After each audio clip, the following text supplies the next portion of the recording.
How to fix your dating app cannot verify identity. So let's get straight into the video. So the first thing you want to do is check your error message. It will tell you exactly why it cannot verify yourself.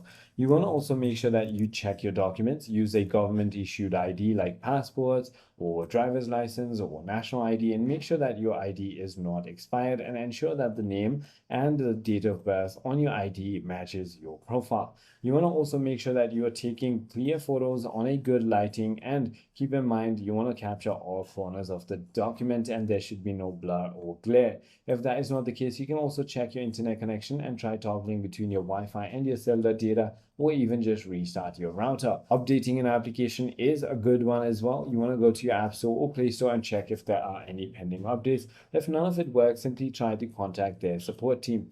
I hope this video clarifies everything for you. If you have further more queries, feel free to comment down below, and I'll see you on the next one.